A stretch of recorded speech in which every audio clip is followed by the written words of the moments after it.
তো hello guys, আজকে চলে এসেছি মাধ্যমিক 2027 ব্যাচের জন্য নতুন একটি ভিডিও নিয়ে। তোমাদের সেকেন্ড সেমেটিভের গুরুত্বপূর্ণ অধ্যায় লম্ব বৃত্তাকার শঙ্কু। এখান থেকে আমি আজকে তোমাদের কিছু ইম্পর্ট্যান্ট অঙ্ক, যেগুলো ওই পরীক্ষায় আসবে, এর বাইরে তোমাদের কিচ্ছু করতে হবে না। এই অধ্যায় দিয়ে 5-6টা ইম্পর্ট্যান্ট অঙ্ক এখানে করিয়ে দেবো। এই কটাই তোমরা পরীক্ষায় দেখে যাবে, একদম সেকেন্ড সেমেটিভেও কমন আসবে, মাধ্যমিকেও এটাই কমন আসবে। ওকে, তো শেষ পর্যন্ত অবশ্যই ভিডিওটি দেখো। তো দেখো, লম্ব বৃত্তাকার শঙ্কু এই চ্যাপ্টারে আমাদের যে কটা সূত্র লাগবে সেটা আমি লিখছি। দেখো দেখো এখানে সূত্রগুলো আমি লিখে দিয়েছি। ভূমির ক্ষেত্রফল পাই আর স্কোয়ার। ওকে, মানে এই যে বৃত্তাকার, এটার ক্ষেত্রফল হচ্ছে পাই আর স্কোয়ার। বক্রতলের বা পার্শ্বতলের ক্ষেত্রফল মানে এই সাইডের ক্ষেত্রফল, এটা হচ্ছে কি পাই আর এল। সমগ্রতল মানে কি পুরো তল, পুরো শঙ্কুটার ক্ষেত্রফল, সেটা কী হবে পাই, এই দুটো মিলে হবে, এই দুটো যোগ করে হবে যে পাই আর স্কোয়ার প্লাস পাই আর এল সমান সমান, এখান থেকে পাই আর কমন নিয়ে নাও, তাহলে দেখো পাই আর ইন্টু আর প্লাস এল। তো এবার এটাকে কি বলে, এটাকে বলে হচ্ছে বৃত্তটির কি ব্যাসার্ধ এইটুকুতে, আর এটাকে বলে কি এল বা তির্যক উচ্চতা, আর এটা কি উচ্চতা। ওকে, তো একটা সূত্র কিন্তু আমরা এখান থেকে পাই যে তির্যক উচ্চতা সমান সমান শঙ্কুর কি উচ্চতা স্কোয়ার প্লাস আর স্কোয়ার, মানে ভূমির ব্যাসার্ধের স্কোয়ার বলতে কিছু দিলাম। আর আরেকটা তোমাদের এখানে সূত্র, সেটা হচ্ছে আয়তন। আয়তন কি 1/3 পাই আর স্কোয়ার এইচ। এই কটা সূত্র তোমাদের জানলেই হবে, দেখে নাও সবাই, স্ক্রিনশট মেনে নাও, শঙ্কু থেকে এই কটা সূত্রই তোমাদের লাগবে। এবার আমরা আসি ইম্পর্টেন্ট কিছু অঙ্কে। দেখো এই চ্যাপ্টারে তোমাদের ইম্পর্টেন্ট অঙ্ক হচ্ছে কোষে দেখি 16, পেজ নাম্বার 227। তোমাদের এখানে ইম্পর্টেন্ট অঙ্ক হচ্ছে 5-এর অঙ্কটা খুব ইম্পর্টেন্ট, ঠিক আছে। তারপরে 9-এর অঙ্কটা খুব ইম্পর্টেন্ট, খুবই ইম্পর্টেন্ট এই অঙ্কটা 9-এরটা। 10-এরটা খুব ইম্পর্টেন্ট, 12-টা খুব ইম্পর্টেন্ট। তাহলে কটা হলো, 1 2 3 4টে অঙ্ক। এখান থেকে এই প্রশ্নমালা থেকে 4টে অঙ্ক করলেই তোমাদের একটা কমন আসবেই, গ্যারেন্টি। ওকে, তো এই 4টে ভালো করে করবে, তাহলে এর বাইরেও যদি দেয় তোমরা পেরে যাবে। তো আমি এখান থেকে করিয়ে দেবো, একটু পরে তোমরা দেখতে পাবে। আর এমসিকিউর ক্ষেত্রে যেটা বলবো সেটা হচ্ছে, এমসিকিউ তো সবই করবে, কিন্তু তার মধ্যেও কিছু ইম্পর্টেন্ট, যেমন 13 এর এই 1-এরটা খুব ইম্পর্টেন্ট। ওকে, এখান থেকে আসলে এগুলোই দেয়। তারপরে ধরো এই 2-এরটা খুব ইম্পর্টেন্ট, এই যে 13 এর 2-এর খুব ইম্পর্টেন্ট, এই দুটো এমসিকিউ করবে এখান থেকে। আর 14 দাগের এসিকিউর মধ্যে এই 4-এরটা খুব ইম্পর্টেন্ট অঙ্ক, হ্যাঁ, আর এই 3-এরটা, ঠিক আছে, এই দুটো করলে হয়ে যাবে। তো এই কটা করবে এখান থেকে, তাহলেই হয়ে যাবে। এবার আমরা আসো অঙ্কগুলো করি। 5-এর অঙ্কটা কী বলেছে দেখো, কোনো লম্ব বৃত্তাকার শঙ্কুর আয়তন 100 পাই ঘন সেমি এবং উচ্চতা 12 সেমি হলে শঙ্কুর তির্যক উচ্চতা কত। তো দেখো এখানে কী কী বলে দিয়েছে, যে এখানে 5-এর অঙ্কটা আমরা করছি, দেখো কী কী বলে দিয়েছে। দেখো এই একটা লম্ব বৃত্তাকার শঙ্কু। ওকে, এই লম্ব বৃত্তাকার শঙ্কুর কী বলেছে, আয়তন বলে দিয়েছে 100 পাই, আর উচ্চতা কত 12 সেমি। উচ্চতা মানে কি এই মাঝের এটা কত 12 সেমি হলে তির্যক উচ্চতাটা আমাদের বার করতে হবে। তো আয়তন মানে আমরা কী জানি, 1/3 পাই আর স্কোয়ার, এই চিত্রকে আমরা শিখলাম, এই যে আয়তন, শঙ্কুর আয়তন। তো আয়তন কত এখানে 100 পাই। তো দেখো এখান থেকে পাই পাই কেটে যাবে, আর স্কোয়ার মানে কত, আচ্ছা উচ্চতা বলে দিচ্ছে, উচ্চতা মানে 12 সেমি, হ্যাঁ 12 সেমি। তো 12 কি আর স্কোয়ার বাই 3, তাই তো 12 আর স্কোয়ার 3, হ্যাঁ উচ্চতাটা 12, এই যে জায়গায় আমরা 12 লিখলাম, সমান সমান কি 100। তো দেখো 3 4 12, তাহলে আর এর মান এখান থেকে আমরা কী পাচ্ছি 100/4, মানে √ওভার 100/4, মানে 10/4 সমান সমান এই 10/2 সমান সমান 5 সেমি। তো আর এর মান পেয়ে গেলাম। তো এখান থেকে তির্যক উচ্চতা কী করে বার করবো, এই ফর্মুলাটা আমরা ব্যবহার করবো। এই ফর্মুলাটা আমরা শিখলাম একটু আগে। তো এল বা তির্যক উচ্চতা, এই যে এটাকে বলে তির্যক উচ্চতা। এল এর মান কী হবে, √ওভার h² প্লাস আর স্কোয়ার সমান সমান, h² মানে কত 12 স্কোয়ার প্লাস আর স্কোয়ার মানে কত 5 স্কোয়ার, 12 কত 144 যোগ 25 সমান সমান কত √169 সমান সমান কার রুট 169 13 রুট। ওকে, বেরিয়ে গেল। এই যে তির্যক উচ্চতা কত 13 সেন্টিমিটার। ওকে, খুবই সিম্পল অঙ্ক। তো এবার দেখো 9-এরটা দেখো, লম্ব বৃত্তাকার শঙ্কু আকৃতির একটি লোহার পাতের বয়া তৈরি করতে 75.3 বর্গমিটার লোহার পাত লেগেছে।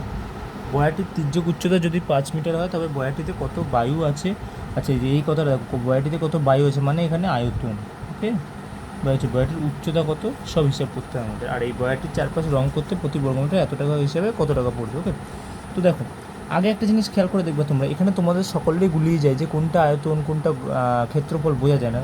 আমি একটা জিনিস বলেছি দেখো, যখন এরকম কোনো মান বলে দেবে না, এখানে এই কথাটা খেয়াল করবে, বর্গ থাকলে ক্ষেত্রফল আর ঘন থাকলে কি আয়তন, এটা বুঝে গেলে পেরে যাবে অঙ্ক। তো এখানে কী আছে, বর্গ আছে, তার মানে কি এটা কি এটার ক্ষেত্রফল। তো লম্ব বৃত্তাকার একটি শঙ্কুর কি ক্ষেত্রফল হচ্ছে 75.3। তো আমরা কী লিখতে পারি, সমগ্রতলের ক্ষেত্রফল একটু আগে কী শিখলাম, পাই আর ইন্টু কি আর প্লাস এল, তাই তো একটু আগে শিখলাম। সমান সমান কত এখানে 75/3/7। তো এটা সমাধান করো। দেখো পাই আরের থেকে পাইটাকে আমরা ওদিকে পাঠিয়ে দিচ্ছি আর প্লাস, আচ্ছা এলের মানে এখানে বলে দিচ্ছি, দেখো এই যে তির্যক উচ্চতা কত বলে দিয়েছে 5 মিটার। তো এখানে আমরা এলের মানটা বসিয়ে দেবো 5।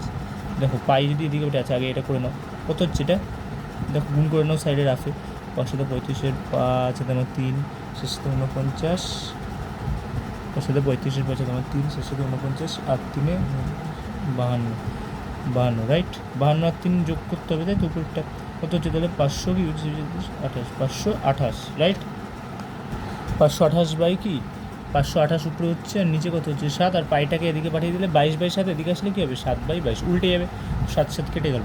এবার এখানে দেখেন এটা আমরা গুণ করে দিই, আরে আরে r² প্লাস 5r। আচ্ছা এটা কি কাটাকুটি যায় নাকি, দেখো 11 দুগুণি কত 22, আবার এটা যদি কাটো 11 দিয়ে, 4 11 কত 44, 44 সালে আমাদের কত 8 8, হ্যাঁ কাটাকুটি যায় 48, 2 দিয়ে 48 কাটো, 2 দুগুণি 4 4 24 রাইট। তো এখানে কী পাচ্ছি আমরা r² প্লাস 5r, 24 দিকে আসলে -24 = 0। তো এটাকে যদি তোমরা মিডিল টার্ম করো, কত হবে r প্লাস 8 আর এটা হবে r মাইনাস 3 = 0। তো এবার দেখো এখানে আমরা r এর দুটো মান পাচ্ছি। এবার একটা জিনিস খেয়াল করে দেখো, দৈর্ঘ্য কখনো ঋণাত্মক হয় না, তার মানে +8টা হবে না, কারণ দেখো r প্লাস 8 যদি আমরা করি = 0, তাহলে r এর মান কী হয়ে যাচ্ছে -8 হয়ে যাচ্ছে। এটা কখনো কি সম্ভব না, দৈর্ঘ্য ঋণাত্মক হতে পারে না, তাহলে অবশ্যই এই মানটা হবে r মাইনাস 3 = 0, তার মানে r = কত 3, এটা হবে। দেখো তাহলে আমরা কী পেয়ে গেলাম, ব্যাসার্ধ পেয়ে গেলাম ভূমির। দ্বিতীয় পার্টে আমাদের কী বলেছিল, বয়াটিতে কত বায়ু আছে, মানে কি বয়াটির আয়তন বার করতে হবে, 1/3 পাই r² h আয়তনের সূত্র। তো দেখো এখান থেকে মানগুলো বসো, 1/3 পাই মানে কত 22/7, r², এই আরেকটাকে বলো 3 9 ইন্টু এইচ কত, এইচ হচ্ছে 5। তো এটা ক্যালকুলেশন করে দেখো কত হচ্ছে, যদি এটা তোমরা ক্যালকুলেশন করো এটা হবে 264/7, 264 যদি আমরা 7 দিয়ে ভাগ করি কত হচ্ছে দেখো, 3 7 21, 6 থেকে 1 করলে 5 54, 7 7 49, 9 14 হবে 9 10 হবে তো 14 5, তাহলে এখানে কী হচ্ছে 5 15, তাহলে কত বায়ু আছে 37/5/7 কি ঘন সেমি বায়ু আছে, এত পরিমাণ বায়ু আছে। আর আরেকটা প্রশ্ন তোমাদের কী ছিল, যে ওই বয়াটির চারপাশে রং করতে প্রতি বর্গমিটার, এই যে কথাটা খেয়াল করবে, বর্গমিটার মানে কি ক্ষেত্রফল এত টাকা হিসেবে কত, আমরা একটু আগে ক্ষেত্রফল বার করেছিলাম না, সমগ্রতলের ক্ষেত্রফল কোথায় গেল, এই যে সমগ্র ক্ষেত্রফল এখানে বলেই দিয়েছিল, এই যে 75/3/7 মানে কত 528/7। তো দেখো তাহলে 528/7 সমগ্রতল ক্ষেত্রফল, আর প্রতি বর্গমিটারে কত টাকা করে 2 টাকা 80 পয়সা, 2 টাকা 80 পয়সা, ব্যাস এটা ক্যালকুলেশন করে দাও, নিচে উঠলো 100, দেখো 7 7 4 7 কত 28, এই 0 কেটে যায় 28, তো উপরে এটা যদি এটা গুণ করো, এটা হচ্ছে তাহলে নিচের 10 মানে এখানে, তাহলে কত 211 টাকা, 211.20 কি এই হয়ে গেল অঙ্কটা। অঙ্কটা কিন্তু খুব ইম্পর্টেন্ট, এটা মাধ্যমিকের জন্য খুব ইম্পর্টেন্ট, তোমাদের সেকেন্ড সেমিস্টারের জন্য খুব ইম্পর্টেন্ট। তো এরপরে এই অঙ্কটা খুব ইম্পর্টেন্ট, এই যে লম্ববৃত্তাকার শঙ্কুর আকৃতি একটি তাঁবুতে 11 জন লোক থাকতে পারে, প্রত্যেক লোকের জন্য ভূমিতে 4 বর্গমিটার জায়গা লাগে এবং 20 ঘনমিটার বাতাসের প্রয়োজন, ঠিক এই 11 জন লোকের নির্মিত তাঁবুর উচ্চতা নির্ণয়। খুবই সোজা অঙ্ক। তো দেখো প্রথমে একটা জিনিস খেয়াল করে দেখো, 11 জন লোক থাকতে পারে এবং প্রত্যেক লোকের জন্য ভূমিতে কত জায়গা লাগে 4 বর্গমিটার করে, তাহলে ভূমির ক্ষেত্রফল আমরা কি জানি পাই r² সমান 4 মিটার করে কত জনের লাগছে 11, এটা হচ্ছে কি পুরো ভূমির ক্ষেত্রফলটা, তাহলে পাই r² এর মানটা এখানে রেখে দাও, পাই r² কত 44, তাই তো। তো এবার এখানে দেখো, এখানে আরেকটা কথা বলে দিচ্ছে যে প্রত্যেকের জন্য 20 ঘনমিটার বাতাসের প্রয়োজন, মানে কি এটা আয়তন বাতাসটা, তাই তো। তো আয়তন আমরা লিখে নিই 1/3 পাই r² কি এটা হচ্ছে কি আয়তন, এই আয়তনটা কত বলে দিচ্ছে 20 ইন্টু 4, মোট টোটাল কতজন 11 জন, তো 11 দিয়ে গুণ করে দেবো, এই যে হয়ে গেল, আয়তনটাই তো বলে দিয়েছিল সেটাই আমরা লিখলাম। তো এবার এখানে মানগুলো বসার পর পাই r² এর মান আমরা এখানে পেয়ে গেছি 44, তো এই পাই r² এর জায়গায় এই 44টা আমরা বসিয়ে দেবো, 44 কি h/3 ইকুয়াল টু কি এটা 20 ইন্টু 11 যেমন আছে। তো এখানে এইচ এর মানটা কত যাচ্ছে 20 ইন্টু 11, 3টে উপরে উঠে যাবে 3, নিচে কত আসবে 44 আসবে, 11 11 4 এবং 44, 4 দিয়ে যদি এটা করো 4 5 20, 3 5 15 মিটার, তাহলে উচ্চতা কত শঙ্কুটির 15 মিটার। এটা কত দাগের অঙ্ক করলাম আমরা 10 অঙ্ক, এটাও খুব ইম্পর্টেন্ট অঙ্ক মাধ্যমিকের জন্য, ওকে একটা অঙ্ক হলো। তো এবার আমরা চলে যাবো এমসিকিউতে। তো 13-1 এমসিকিউটা দেখো, একটি লম্ববৃত্তাকার শঙ্কুর তির্যক উচ্চতা 15 সেমি এবং ভূমিতলে ব্যাসের দৈর্ঘ্য 16 সেমি হলে শঙ্কুটির পার্শ্বতলের ক্ষেত্রফল কত, পার্শ্বতল বক্রতল মানে কি পাই আর কি এল, তাই তো। তো এখানে দেখো পাইয়ের মানটা রেখে দিয়েছে, মানে দেখো পাইয়ের মান শুদ্ধ অঙ্ক করতে হবে, তো পাই। আর কত হবে? আর এখানে বলে দিচ্ছে 16 সেমি কি ব্যাস, কতটা ভালো করে দেখো, 16 সেমি ব্যাস, তার মানে কি ব্যাসার্ধ কত হবে? 16/2 মানে 8। এল কত? এল হচ্ছে 15, তাই তো বলে দিয়েছে সব। তো 8×15 কত? 120 পাই। এটাই উত্তর। কি সেমি স্কোয়ার বা বর্গ সেমি, কত উত্তর? সি একটা অপশন। এবার দেখো পরের পৃষ্ঠা, এই অঙ্কটা তোমাদের খুব ইম্পর্টেন্ট। দুইটি লম্ববৃত্তাকার শঙ্কুর আয়তনের অনুপাত 1:4, তাদের ভূমিতলের ব্যাসার্ধের দৈর্ঘ্যের অনুপাত 4:5 হলে তাদের উচ্চতার অনুপাত। তো দেখো আয়তনের অনুপাত, আমি প্রথমটার আয়তন ধরছি 1/3 পাই r1² h1 by 1/3 pi, দ্বিতীয়টার r2 ধরছি h2 ইকুয়াল টু কত? অনুপাত 1/4। তো এখানে একটা জিনিস খেয়াল করে দেখো, 1/3 পাই, এখানে প্রথমে r1 বলে দিয়েছে 4 মানে 4² h1 বাই দ্বিতীয়টার অনুপাত কত? দ্বিতীয়টা হচ্ছে 5, তো 5² h2 সমান সমান কি 1/4। তো এখানে দেখো 1/3 পাই 1/3 পাই কেটে যাচ্ছে, তো h1/h2 কত হচ্ছে আমাদের? 1/4 ইন্টু, এখানে 4×4 16 আর এটা কি 25, তাহলে উল্টে যাবে এদিকে আসলে 25/16 কত হচ্ছে? 25/64। তাহলে h1:h2 কত হচ্ছে? 25/64, মানে অপশান ডি কারেক্ট। ওকে, এবার দেখো এই এমসিকিউগুলো তোমরা সবই প্র্যাকটিস করবে, কিন্তু এই দুটো এমসিকিউ খুব ইম্পর্টেন্ট পরীক্ষার জন্য, তাই আমি করে দিলাম। আর না পারলে কমেন্টে লিখো, আমি বাকিগুলো করে দেবো, এগুলো সব করবে। এবার 14 দাগে দেখো এসিকিউ, এখন তোমাদের হাতে টাইম খুবই কম, এর জন্য আমি তোমাদের জন্যই খুব পরিশ্রম করে কিন্তু প্রত্যেকটা প্রশ্ন ঘেটে ঘেটে আগের বছর সব মিলিয়ে কোনগুলো তোমাদের জন্য ইম্পর্টেন্ট সেকেন্ড সেমিস্টারের জন্য, সেগুলো আমি বেছে বেছেই কিন্তু করাচ্ছি। তো এরকম ভিডিও পেতে চ্যানেলটিকে অবশ্যই সাবস্ক্রাইব করো কিন্তু, আর ভিডিওগুলো অবশ্যই দেখো, তোমাদের পরীক্ষা কিন্তু এই অঙ্কগুলোই আসবে, তোমরা দেখতে পাবে কি। তো দেখো 14 দাগের এসিকিউ, এই যে এখানে যে এই 3 আর 4 নম্বর অঙ্কটা হচ্ছে খুব ইম্পর্টেন্ট। তো 3 আর 4 একই রকম প্রায়, আমি 4-এরটা করে দিচ্ছি, 3-এরটা বাড়িতে করে দেবো। 4-টা কী বলেছে দেখো, একটি লম্ববৃত্তাকার শঙ্কুর আয়তন ও পার্শ্বতলের ক্ষেত্রফলের সাংখ্যমান সমান, শঙ্কুর উচ্চতা ব্যাসার্ধের দৈর্ঘ্য h একক আর একক হলে এটার মান কত হবে? এটা আমাদের বার করতে হবে। তো দেখো শঙ্কুর আয়তন আর পার্শ্বতলের ক্ষেত্রফল সাংখ্যমান সমান, আমরা লিখতে পারি আয়তন মানে কি? শঙ্কুর আয়তন মানে কি? আয়তন মানে হচ্ছে 1/3 পাই r² h, আর পার্শ্বতলের ক্ষেত্রফল মানে পাই আর এল।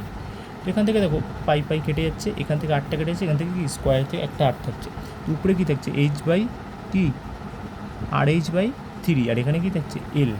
তো আমরা এই RH-টাকে এদিকে পাঠিয়ে দিচ্ছি, তাহলে এখানে কী দিচ্ছে? 1/3 l/r/h। এবার দেখো যদি আমরা 1/3 যেমন আছে, এলের জায়গায় কী লেখা যায়? √আন্ডার কি h² + r²। একটু আগে আমরা শিখেছি সূত্র, এখানে আমরা সূত্র শিখলাম না একটু আগে? ওই সূত্র অনুযায়ী এই যে সূত্রটি, এই যে আমরা একটু আগে তোমাকে আমি বলে দিলাম এই সূত্রটা। ওকে, তো এবার দেখো, এবার যদি উভয় পক্ষে আমরা স্কোয়ার করি তাহলে কি হচ্ছে? এখানে 1/9 হবে, আর এই রুটটা উঠে যাবে, কী থাকবে? h² + r², নিচে কি r² h²।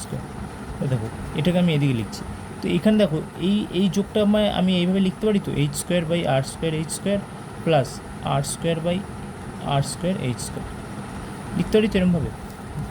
এটা করে দেখো, এটাই আসছে, এটা করে দেখো, এটাই আসবে। এবার এই ক্ষেত্রে দেখো h² কেটে গেলো, r² কেটে গেলো, উপরে কী থাকলো? 1/r² প্লাস এদিকে 1/h² ইকুয়াল টু 1/9। এটাই তো আমাদের বার করতে বলেছিল, এর মান কত? তো এর মান হচ্ছে 1/9। ওকে, তো এই চ্যাপ্টার থেকে এইগুলোই আসবে আশা করি, এগুলোই করো সবাই, তাহলেই হয়ে যাবে। তো এরকম ভিডিও পেতে আমাদের পাশে থাকো এবং চ্যানেলটাকে অবশ্যই সাবস্ক্রাইব করো। আজকের জন্য এটুকুই, দেখা হচ্ছে আবার নেক্সট ভিডিওতে। Good bye.